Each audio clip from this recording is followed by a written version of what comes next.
Hey everybody, welcome back. Here's where we're at today. So I got this all pretty much dialed in. These hoses are just kind of sitting there to see where I was going to route them on the frame. Those will go out to the bulkhead fittings I have on the body.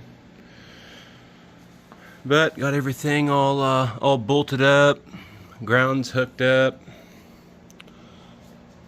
wires all loomed for the valves. I ended up putting a Slam specialty controller in there. I had an AVS in there before and it had a few issues with some of the buttons not working. I'd have to jump the relay down below.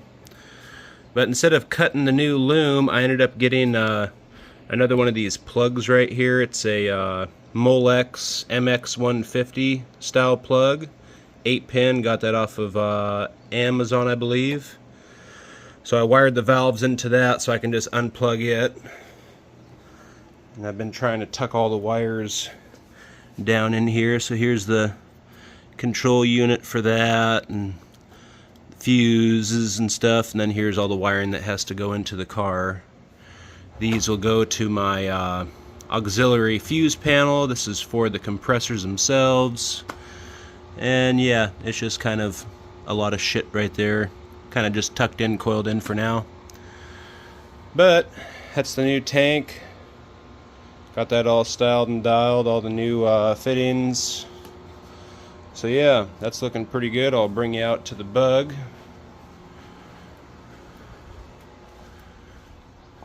I'll show you what we got going on here today. So I got the tank out. There's that auxiliary fuse panel, so I got a big wire come up to that for all my accessories. But I did these doubler plates. I can't remember if I showed that in the last video or not, but I'll show it again. That is for the back of the compressor and tank bracket. So I threaded the doubler plate there, and then on the inside I have another doubler with some Allens, because I didn't really look before I drilled. I just kind of laid some of those 90-degree plates in, marked some holes, and started drilling, and bam, ran into the steering column. I was like, you gotta be shitting me. So anyways, got some doubler plates in. So that'll be for that, and then it also has that piece that goes across the backside there. And then I got some kind of foam stuff that goes over the tank to kind of cushion. But one little project that I'll have to be doing before the tank goes back in and before the airride stuff goes back in is my line lock solenoid started leaking. So I got a new one of those. You can kind of see where it was dripping on the bottom, right down there-ish where that seam is. So I have another one of those to plumb in and wire up. And then I have a new steering box. It's made through Ampri, I think it's pronounced. It's from Brazil. This one, when I had it up on the jack stands and you'd go to steer the steering wheel, you just hear this clunk, clunk, clunk. And it's fairly heavy, you know, heavy feel on the wheel, which especially with nothing in it in the front, it shouldn't be heavy like that. And it's been pretty tight, you know, I've adjusted it where I could. And I've also seen that looks like my box is a little out of alignment, judging off of that rag joint. So I have a new one of those, a new box. So I'm going to pull this sucker apart. Might as well do the steering box first. That's going to be the biggest pain in the ass. But yeah, I'll get the steering box dialed in. New line lock. I'm not sure if I need to flip that line lock upside down, because this port, I guess on the very top side, actually, you know what, I'll just show you the one I have on the bench. That'll be easier to show than messing around. Let's see, where did I put you? Here we are. So with this, I guess this is a bleed port right here. So I'm assuming that that's meant to be up like that instead of upside down.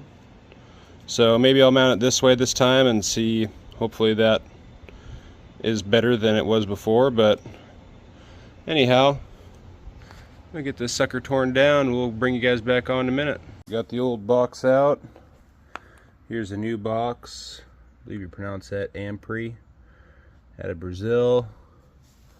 So yeah, pretty nice looking unit. I'll show you the other box here in a minute. This was a freaking bear cat to get off that other box. My goodness. And I don't know if you can see, but there's like barely any teeth left in there. It wasn't spinning by any means, it was just on there. And I've been reading on some of these steering boxes how these shafts are slightly oversized. Like, I don't want to just pound it on, but you'd think it would slide down. But I'll wire wheel this on the inside and try to get any of that rust or scale off. But I'll have to paint this piece, paint up the pitman arm, get some of this crap off there. It was painted once many years ago when I had this car part before, but I'll do it again. You can kind of see some of the paint's flaked off over the years. And then this is for your steering adjustments through Limebug out of the UK. It's the steering stops with the narrowed beam.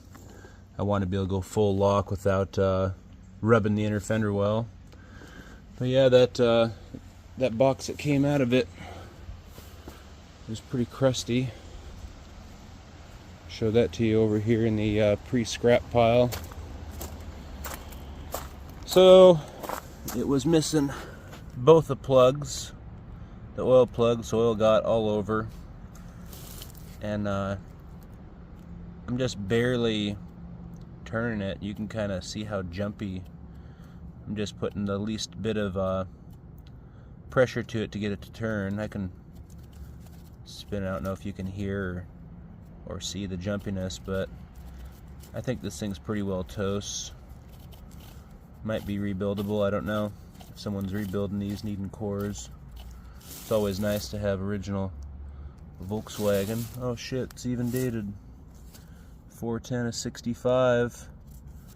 Probably the original for the car. I'll be damned. Didn't even see that before. But yeah. So I got that torn out.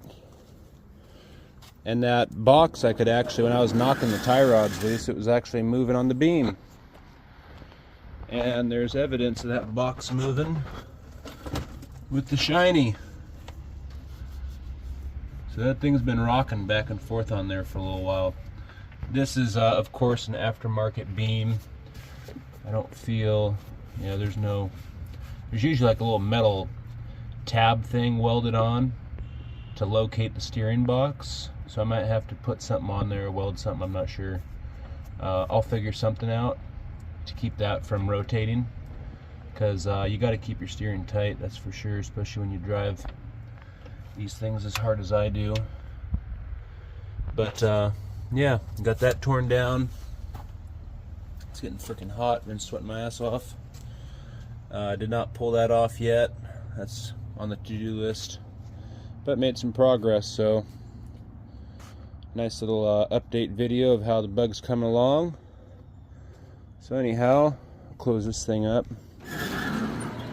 Call that about quits for today, ladies and gentlemen. So for everybody watching, thanks for watching, and thanks for subbing. Until next time, we'll catch you guys on the flip side.